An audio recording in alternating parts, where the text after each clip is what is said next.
Հարգելի հետևորդներ, Վանաձորում ենք, այսօր որոնողափրկարարական աշխատանքների երրորդ օրն է, այսօր վաղ առավոտյան գտան քույրերից փոքրի 7-ամյա աղջկա մարմինը այն հատվածից մոտ 500 մետր հեռավորության վրա, որտեղից հավանաբար քույրերը սայթաքել եւ ընկել էին գետը։ Այս պահին Օրան հասարակական բարեգործական ընկերությունում ենք, ըստ տարածված լուրերի քույրերը հենց այստեղ էին շտապում, հիմա մտնենք ներս եւ փորձենք զրուցել, հասկանալ թե ինչ են պատմում դեպքի օրվա մասին հենց կենտրոնի մասնագետները։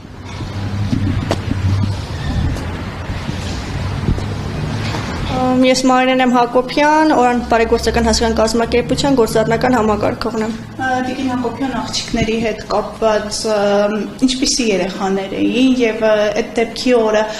ինչպես իմացաք, որ աղջիկները դուրս են եկել տանից ու չեն հասել գերեզմանը։ Չէի ցանկանա միայն աղջիկների մասին խոսալ, ընդհանուր ընտանիքի մասին կցանկանամ խոսալ, որովհետեւ միշտ ընդհանուր ընտանիքը միշտ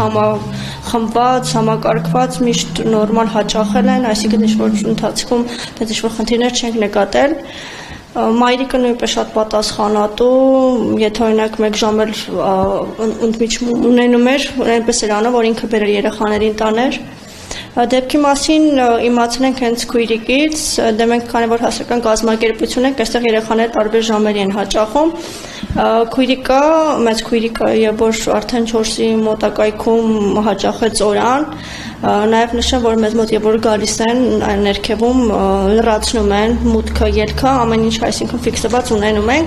Քույրիկը ինքը նկատում է, որ քույրիկները իրենց առաջ պետք է գային, ժամը 2-ին արդեն քանի որ շատ են սիրում Օրանը եւ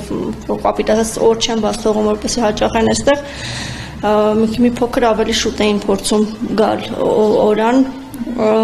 Քույրիկը նկատում է, որ գրանցումը կատարված չէ, այդպես հարցնում է, մենք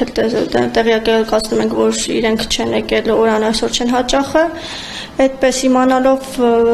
որ չեն հաճախել, արագ կազմակերպում ենք, որպեսզի հասկանանք արդյոք մայրիկի մոտ են մյուս 2 երեխաները կամ որտեղ են, զանգահարում ենք մայրիկին, դե առաջինը իմանալու համար արդյոք երեխաները իր մոտ են, մենք ասում ենք, որ ոչ, դրանից հետո արդեն մենք էլ արագ սկսում ենք գործողություններ կատարել, բնականաբար երեխայի միայնակ չենք թողում մեզ մոտից դուրս գալ, ըստ մեր կանոնակարգի պետք է մինչև ժամը 6-ը մնա։ Երեխային վերցնում ենք, գնում ենք մայրիկի հետևից, մայրիկին նույնպես վերցնում ենք, գնում ենք այն հավանական տեղերը, որտեղ որ մտածում ենք այդ պահին, որ երեխաները կլինեն, առաջինը դա տունն է, տանը ստուգելուց հետո, որ արդեն տունը չի, նաև միջև դա տեսել էինք կայքում, որ հրապարակվել էր, որ ինչ-որ երեխա ջուրն է ընկել, տես դեպքերը իրադարձությունները իր հետ կապելով մտածեցինք նաև միգուցե իրենք լինեն, գնացինք դեպքի վայր, այդպես արդեն ընթացիկ հասկացանք էլ ինչա կատարվում, տեսնողներ էին եղել նախքան մեր գնալը այդտեղ ու կան չէին արել, նաև այդ ժամանակ մենք ինքներս արդեն մայրիկը վատանում է, շտապօգնություն ենք կանչում, նաև ոստիկանություն ենք դիմում, որ երեխաները կորել են ու չեն հասել տեղ։ Առաջին անգամ էր, որ երեխաները առանց ծնողի ուղեկցությամբ էին գալիս կենտրոն։ Նայեք, հիմնականում ոչ, նենց էր այնպես էր ստացվում, որ նաև մայրիկի ուղեկցությամբ էին գալի, բայց լինում էր, քանի որ իրենք տարիքով այդքան էլ փոքր չէին, այսինքն մյուս երեխան, որ 4 տարեկան է ու մանկապարտեզ է հաճախում, բնականաբար ինքը միայնակ չէր գալի այստեղ մայրիկի ուղեկցությամբ կամ մեծ քրոջ ուղեկցությամբ, իսկ մնացած երեխաները այո, գալիս են հիմնականում միասին կամ 2 գոնե։ Իսկ կենտրոնում երեխաները ինչով են զբաղվում, որովհետև լուրեր տարածվեց, որ աղջիկները կենտրոն էին գալիս սննդի հետևից, ճիշտ է։ Նայեք, մենք բարեգործական կազմակերպություն ենք, բացի սննդից նաև մենք կրթական աջակցություն, սոցիալական աջակցություն ենք այստեղ տալի, մենք շատ ոչ ֆորմալ գործություն ունեցող կենտրոն ենք, որտեղ որ երեխաները խաղում են, տարբեր խմբակների են մասնակցում, տարբեր օգնություններ ենք տալիս, այո, նաև սնվում են։ որ աղջիկները սննդի հետևից էին հենց եկել, թե